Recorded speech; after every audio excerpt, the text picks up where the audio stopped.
Today I want to look at encountering God's promotion. A promotion is when you are lifted from one level to another level. Many of you know what it is to be promoted in your job, or to be promoted in your experience, or to be promoted from the JV to the varsity team, to go through things that lift you to a higher level. In our story today from Daniel chapter 3, a promotion is going to take place.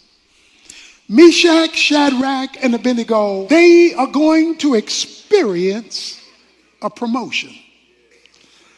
But it will not come without a trial.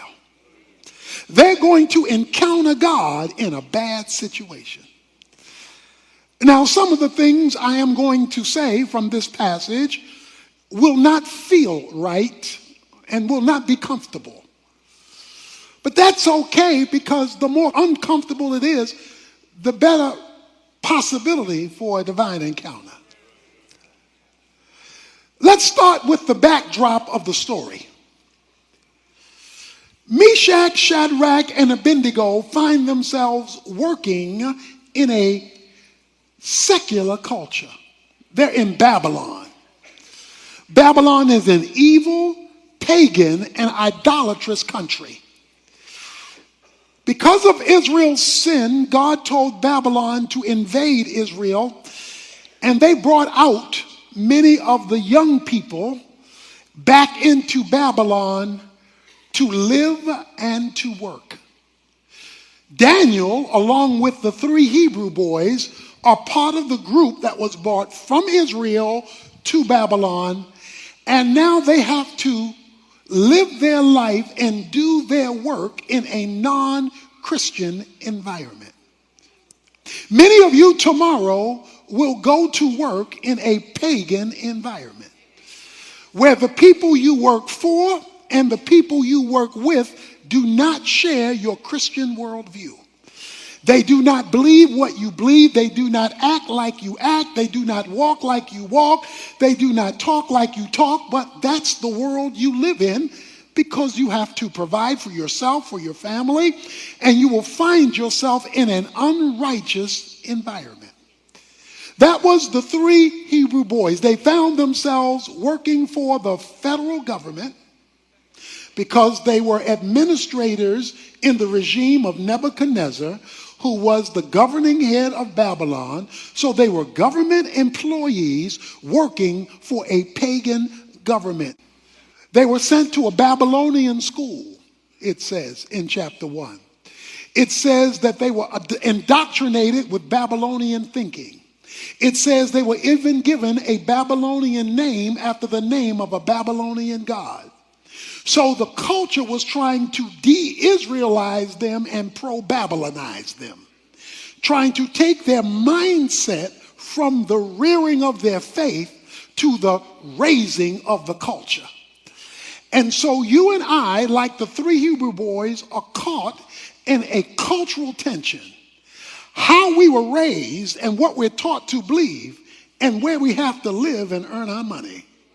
Where we have to live and function, or the people we have to be around, because that's the nature of the job in which we're situated.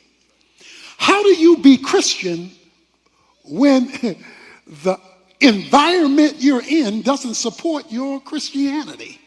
So that's the situation, that's the circumstance that they find themselves in. Well, something happens in the beginning of the chapter 3. Nebuchadnezzar, the head of Babylon, develops a theo-ego. Theo is God. Ego is your mindset. He developed a God mentality. He deified himself. It goes on to say, in the first 9 verses, you'll see 7 times discussion about this image he built to himself. He builds a statue to honor him, 90 feet tall and 9 feet wide.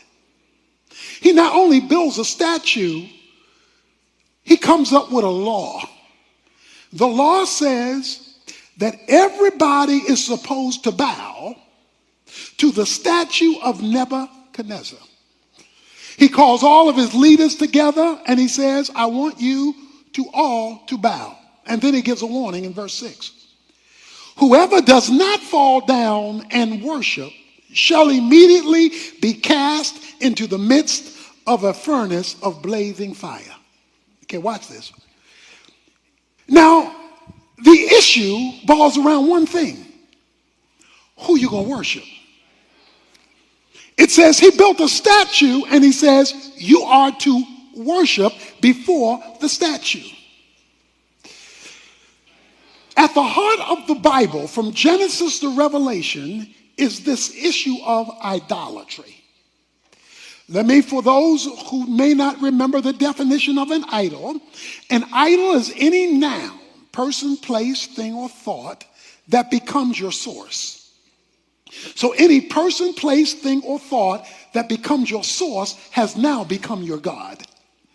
Anything that competes with the God of the Bible as the thing you ultimately look to as your source is your God, no matter whether you call it your God or not. You and I live in a culture that not only wants our work, they want our worship. Because they often ask us to compromise biblical values in order to be accepted or in order to be promoted. So Shadrach, Meshach, and Abednego found themselves in a dilemma, and their career was on the line. While all of this is taking place, racism reared its ugly head.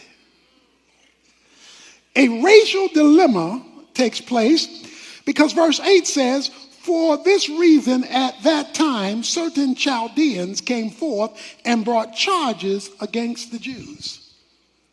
So some Babylonians brought charges against the Jews. They didn't like the Jews. They didn't want the Jews working at the company. And the reason they didn't like the Jews is, one, they were Jewish, and two, they brought their faith to work. See, they knew they were followers of God. So let me ask you a question. If you were accused of being a Christian on your job, would there be enough evidence to convict you? Or would you be found innocent of all charges? Because your faith is very vague. You know it, but nobody else does. They were clearly followers of God, and they were Jewish. They could not condemn them because of their work, so they had to condemn them because of their faith. So these three Hebrew boys find themselves on a horn of dilemma because now the Babylonians who work with them, their co-workers, come and say and play politics. You know how politics is in the office. They come and play politics. They said, oh, Nebuchadnezzar, you got these Jewish guys here and they won't bow. Oh, they come to work, they do their job, but you told them to bow to the company. And they're not bowing to the company. They're not submitting to the authority of the company. So Nebuchadnezzar, when he finds out this minority group would not bow, he said, bring them here. Verse 13, bring me Shadrach and Abednego here. And in verses 14 and 15, he says, I'm going to give y'all another chance. And then he asks the question, if you don't bow, verse 15, if you do not worship, you will immediately be cast into the midst of a furnace of blazing fire. And what God is there who can deliver you out of my hands? Now that's the question. The question is, I'm so powerful. This company is so strong. This government is so much in control that if I fire you, you will be fired. And you don't know anybody who can overrule my decision because I'm the man. Shadrach, Meshach, and Abednego responded to the king. Okay, I don't know if you caught that. Shadrach, Meshach, and Abednego responded to the king. So they either all talked at the same time or one talked for all three, because it says all three responded. That's why you need to hook up with some other Christians in your company so that you're not standing there alone. Okay? So they responded to the king respectfully. Let us answer you. If so be, our God whom we serve is able to deliver us. You are to look at your occupation as service to the Lord through the vehicle of that company. It is the Lord Christ whom you serve.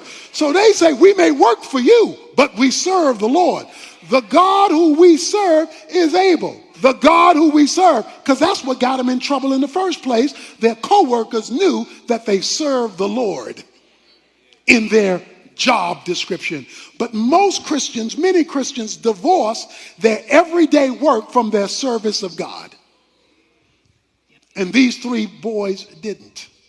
But because we serve him, the God who we serve is able to deliver us. But let's hear the rest of the story. Even if he does not. Because there are two things you need to know about God. He's powerful, so he's able, but he's sovereign, so he can choose. God must have the option in any situation to choose what the right thing is to do at that moment, and sometimes he does not. And you need a theology that covers when he doesn't. Because if you don't have a theology that covers when he doesn't, then you're going to be mad at him when he doesn't, because somebody told you from the pulpit he's able. So you got to keep both in tension.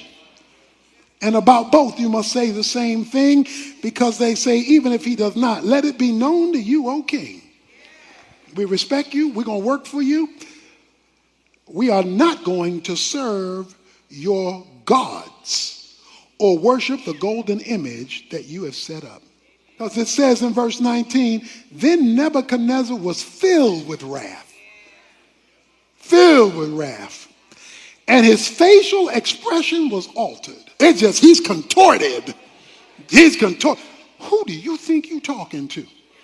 I don't care that you said it respectfully. Do you know who I am? Guess what he does? He is so hot, no pun intended. He is so hot. He gave orders in verse 18 to heat the furnace 7 times more than it was already heated. This is like your boss saying to you, look, if you don't do this, not only will I fire you, I will see that you never work in this kind of business ever again. I'm the man. You talking about you not going to bow because you got some other spiritual commitment. So the men who brought them to the furnace was so hot, it burned them up. The Bible says the men who brought them got burned up. That's how hot it was. They tied him up in verse 23 and threw him into the midst of the furnace, still tied up. So they tied up their hands, tied up their feet, and threw him in. God didn't deliver them from the furnace. He let them get fired. But something happens. Verse 24, then Nebuchadnezzar the king was astounded, and he stood up in haste. He said to his high officials, was it not 3 men we cast bound into the midst of the fire? Come on now, help me with my math. Wasn't it 1, 2, 3, Meshach, Shadrach, and Abednego? They replied to the king, well, certainly, king, we put 3 guys in there. He said, well, come here. Look through this glass. Look, verse 25. I see 4 men loosed and walking around in the midst of the fire without harm, and the appearance of the 4th is like a son of the gods. Okay, see, you could preach right here. He says, we put in 3, right? Yeah, we put in 3. Well, how come? And we tied them up, right? Yeah, we tied them up. Okay. Well, why am I seeing 4? So if we put in 3, Why for? And how they walking around when we tied them up. No, nobody burnt, nobody. Okay, watch this. Sometimes when God wants to give you an encounter with him, sometimes he takes you out of it. Sometimes he delivers you from it. Sometimes you don't have to worry about it. But sometimes he wants to take you through it or join you in it, not deliver you from it. Sometimes he wants you to see what it's like when you're in the fire and not being burned by the fire. You're in the bad situation at work and he's working right beside you. He says, I see four, and the fourth one I see looks like somebody straight from heaven. Sometimes heaven wants to join you in a bad situation without taking you out of it. He just gonna join you in it. But whether he takes you from it or joins you in it, you have an encounter with the living God, because you're supposed to be all shook up, all tied up, all screaming and hollering and worried and depressed. And here you are walking around the fire. Here you are strutting around the fire. Here you are moving around the fire. They messing with you at work and you still walking. They criticizing you at work and you still praising. They making it hard for you and you still getting it on. Why? Because you know you're not by yourself. Because sometimes he wants you to see what it's like when you're in the fire with the Lord.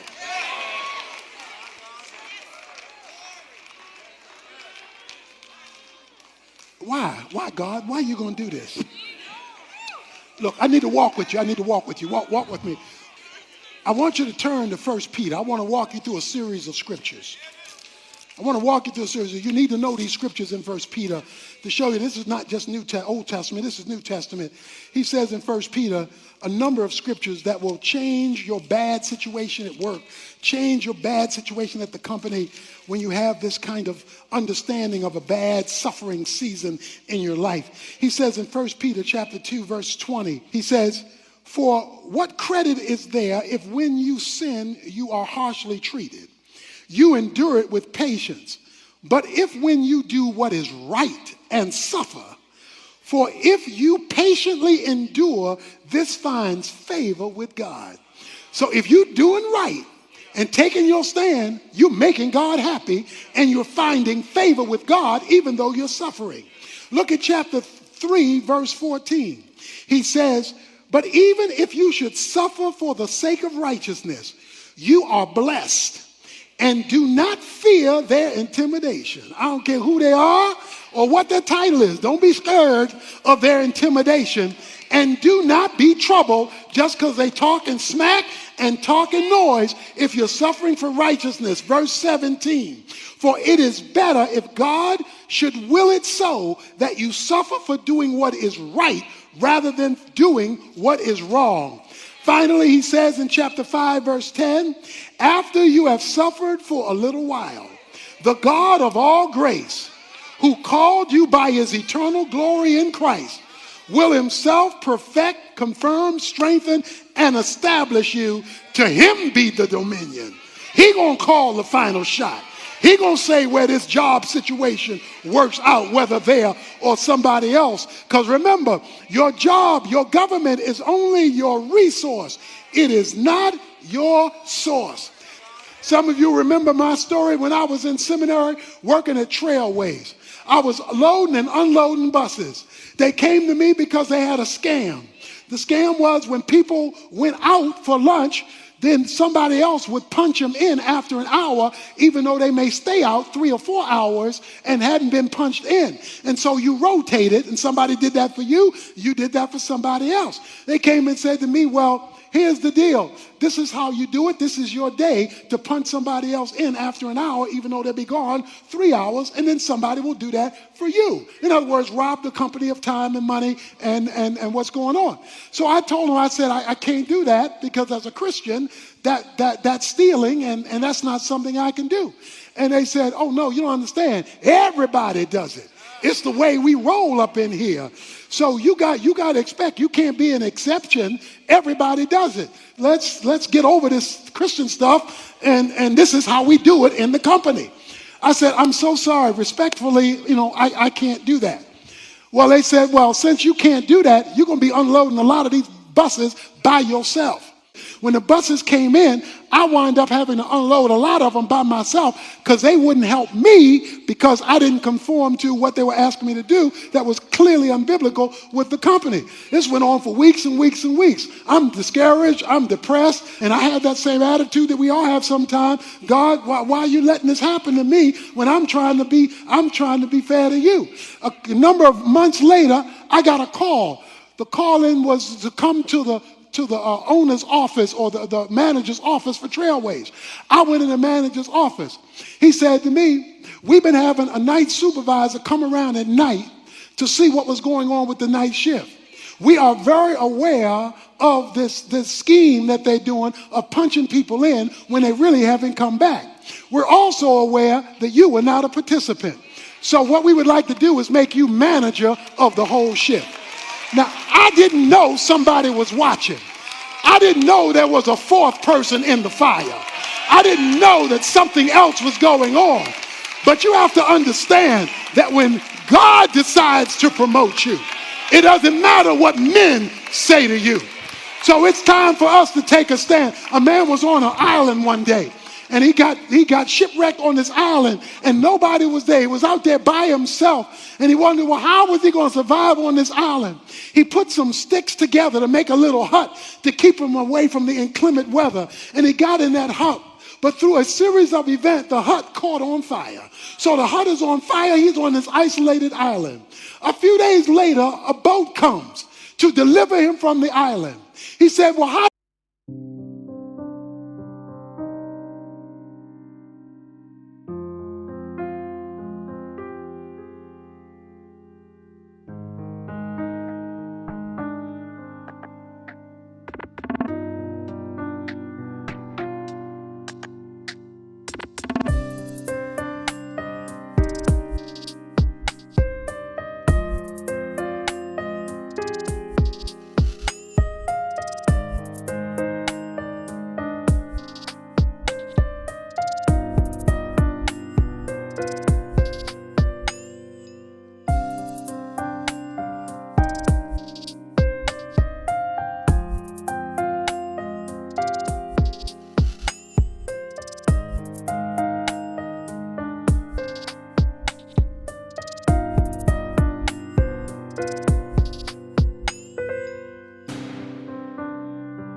Did you know I was on the island?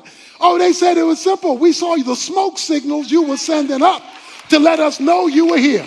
Sometimes God lets you catch fire, but it's really a smoke signal saying to God, God, here's where I am. And even though I'm in a fire, I know you know where I'm located. So I want you to go back to work tomorrow and serve the Lord Christ. I want you to go back to work tomorrow and be a Christian on your job, serving with excellence, serving the Lord, but knowing the Lord knows where you're sitting. He knows how long he wants you there. He knows when it's time to move, and he knows the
bills that you have to pay, and says he is your source and everything else is your resource. You can lift your head up high, and even if the rest of the folk don't like you on the job, You just find you a Meshach, a Shadrach, and an Abednego, and you take your stand for God, because God ultimately owns the company.